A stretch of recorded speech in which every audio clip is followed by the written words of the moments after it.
I did see a couple of other fans quoting our fans going, I already can't stand Birmingham City fans. And then we were all in the comments going, who cares if he can't save? He's going to have nothing to do. So basically, the Blues fans were going, it doesn't matter if he can't save goals because we're going to be hammering teams left, right and centre. Anyway, it wound the rival teams and teams in League One up. But Blues fans, if you're watching this and you're not a Blues fan, we don't take ourselves too seriously.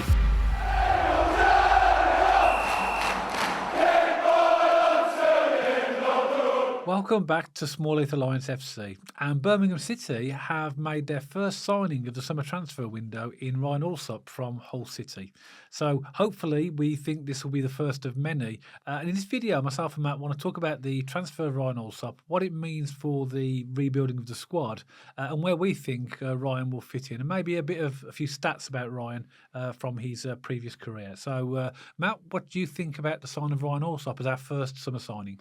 So the first thing I want to say and get it straight out of the gate is that I'm really happy he's a Birmingham lad and he's joining his boyhood club. I think that fills me with joy because when players join their teams they grew up with and they followed and they have that extra bit of passion, they fight for the badge a little bit more. And I was really encouraged to see that photo of him. It was the phone's view. It wasn't the one quite behind you, but it was the one with the stripes. And that really reminds me of that Premier League season. It was the year after we got promoted from Division 1. So, yeah, really happy he's a Birmingham lad and he's a supporter. I think that goes a long way. And I think that will resonate with the fans as well because he'll get us. He'll understand the ethics of the club. He'll understand the fan base, which will be really nice. So happy about that. I think that's a really nice touch. In terms of as a keeper, I think I've been listening a lot and reading a lot on social media, and there seems to be a little bit of underwhelm going on social media. I think, Knighthead have said we've got money to spend. We've brought Allsop in. I think people are expecting like 7 million on a striker or 5 million here and there. And I think actually we're going to ground this a little bit. We're a League One team.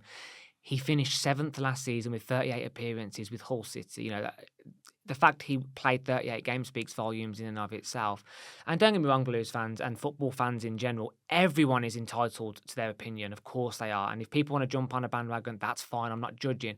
But all I'm saying is this isn't about Knighthead for me. This isn't about all the money for me. This is about giving a local lad a chance. And I'm not going to judge him until I see him on that first game personally. And I'm quite excited we've got that first transfer through the door.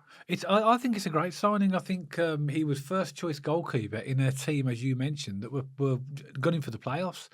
First choice goalkeeper. And in fact, actually, Hull City bought in another goalkeeper. I think they paid 1.5 or 2 million for him, Ivor Pandor, which was, and I think because of fallout between, from what I've read, between Rosina, who was the manager then, and the owner, who was almost like insisting that he wanted to see the money he'd invested in this Pandor playing, but he never did. So that tells me that, and obviously I've seen comments from Liam Rosina as well, saying what Birmingham City are going to get. And as first choice, he thinks we're going to like what we see, which is really good. And if it's coming from Liam Rosina, that'll do for me. Yeah. On that note, though, Rosina said he'll like what we see. There's a lot of conversation around. Question for you, Dad. Do you think he'll be our first choice or second choice? I think he'll be first choice. I agree. I think he'll be first choice. I think this will spell the end as well for John Ruddy. So any lingering, let's say, hope of John Ruddy signing the contract offer that we've given him, I think will go, because I think it's clearly this guy now, Ryan Allsop, he's used to playing first team football. I think he's brought in because, and we'll talk a little bit about his style of play in a minute, and this is why he's been brought in. And John Ruddy hasn't got that, but also as well, John Ruddy is not going to want to play, number 2 choice in League One for what is going to be the last year or two of his playing career. So definitely he'll be first choice in my opinion. And more importantly than that, Ruddy said when Rooney was in, he didn't suit Rooney's style of play. And if Rooney would have got a January transfer, the odds are he would have brought in a keeper. And we've been hearing a lot from Chris Davis about progressive football. He's going to want to play out from the back. He wants high intensity. So he's going to want his goalkeeper to have a big impact building up from the back. And actually, I know you're the stat man, so I don't want to steal your limelight, but I read something earlier. He had more passes and time on the ball in the Championship last season than any other goalkeeper. Yeah. And I just want to quote, because I don't know whether you've had a chance to listen to his interview or other Blues fans have listened to the interview we did with the club. He said, "I'm very proud of that in my game. I see it as a big strength of mine, playing out from the back and having the ball at my feet and helping my team build up play." Yeah, and that makes him a move starter, So obviously, this is the principle of what I think Chris Davis will want to play, is to build up from the back. We couldn't do that with the players that we had, and clearly he's the first of the type of players that Chris Davis will want to bring in to suit that style of play. He's just 32. I think his birthday was a few days ago. He's 31, but he's 32 now, which for a goalkeeper, I think is their peak because goalkeepers can, go from up to the age of 37, 38, like John Ruddy. So I think he's at a good age for a goalkeeper. I think he's 6'2", so that's not massive for a goalkeeper. 6'2", it's big enough, but it's not massive. I'm 6 foot, so it's just slightly bigger than me. Because you see some goalkeepers that are like 6'6", 6'8", and stuff like that. Then you got Jordan Pickford on the other end of the scale, who's tiny. Yeah, so you do get a wide range, but you're right. I'd say the average keeper height's about 6'3", 6'4", maybe. I don't know what the average height is, but I don't know. I like to see a tall keeper. I like to see a keeper that when the corners are coming in, they actually look like they're bigger than everybody else. So they can don't even jump, just pick the ball up and put it. But he's not of that type of that height. But he's big enough, but he's not the tallest of keepers. He's a bit of a journeyman as well. He's been around a lot of different clubs. I'll just give you a bit of an example of some of his experience that he's got. So he's been played for the most games he's played for was for Wickham in League One. He played 129 games, conceded 182 goals with 33 clean sheets. That would have been in League Two and probably League One. Cardiff, which is where Hull brought him from, played 43 games, conceding 53 goals with 12 clean sheets. Then Hull City, 38 games, which would have obviously been last season because they only had him for a season. 47 goals conceded and 10 clean sheets, which in the Championship is okay. It's not fantastic, but it's not bad. Then he was at Derby, 33 games, 42 goals conceded, 9 clean sheets. He's been at Coventry, Bournemouth, Leyton Orient, Blackpool, Lincoln, West Brom reserves. Even went to Iceland for a team called Huta. In his early career, but he has got Championship experience. So he's played 151 games in the Championship, 146 in League One, 34 in League Two, and then there's another bunch of games in FA Cups and stuff like that. So he's might be a bit of a journeyman, but he has got a lot of experience, which I think so he's used to League One, so he knows what League One's all about. I think that's something he can communicate to the current players who are not used to it, what to expect and that type of thing. So I like it. I like people might say, well, a player who keeps moving around, he moves around for a reason, but for me, that level of experience and the range of clubs he's played for, I think he'll stand him in good stead. Level of experience, boyhood club, very good at his feet, more passes and on the ball than anyone in the Championship last season. I think he fits the perfect criteria for Chris Davis's new style of football, doesn't he? And people are worried about his shot stopping ability, his clean sheet percentage record and all these different things. But I think let's give him a chance. He hasn't even put the blue shirt on. It's hard to tell, isn't it, Matt? I mean, sometimes you see comments, don't you? And I've seen a few comments from Hull City supporters, and most of them actually are very complimentary and saying that you're getting a good goalkeeper here. I saw Coventry fans commenting saying his time at Coventry, he was decent as well. So I think but you get the other ones, don't you? So I've heard someone said like Papadam hands thrived, and somebody said, he does play the ball a lot, but sometimes you'll be cringing, like he'll pay a ball to the edge of the box. But then all goalkeepers who play that style of football will always do that because teams will close them down quickly. So that's always going to happen. But to me, I think it's a great first signing for this summer transfer window. Yeah. We know, Matt. We've spoken before, haven't we, Blues fans, about the fact that we need goalkeepers. I think we need another one now. My personal opinion is that John Ruddy, as I've already mentioned, he's not going to sign that contract.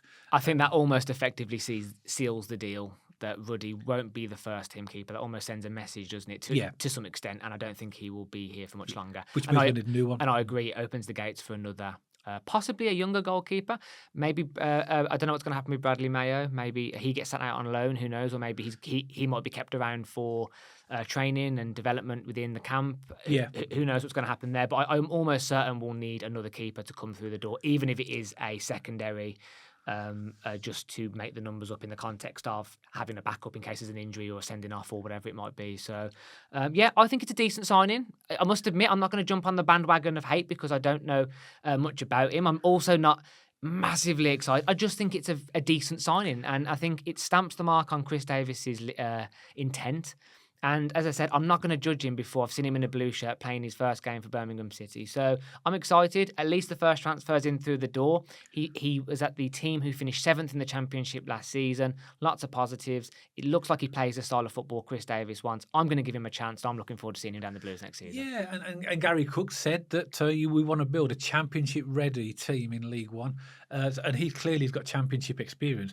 And also, what I like about it as well, it almost sort of confirms the style of play that this club now wants to play. It's all right talking about it and say we want to be more progressive, we want to do this and we want to do that, but an actual positive forward-thinking goalkeeper or playing goalkeeper like Allsop is somebody that actually says, well, actually, this is the way we are going to play now. Now we need to develop the players around that to make sure that we can comfortably play that style of football. Just one final thing for me, just to jump on your social media funny comments, and I didn't see the Papadom hand comment, but I did see a couple of other fans quoting our fans going, "I already can't stand Birmingham City fans," and then we were all in the comments going, "Who cares if he can't save? He's going to have nothing to do."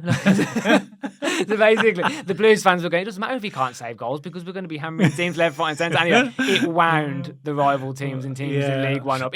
But Blues fans, if you're watching this and you're not a Blues fan, we don't take ourselves too seriously. Not at all. It is all banter. We've had a rough 13 years, and we're just enjoying the ride of having good owners again.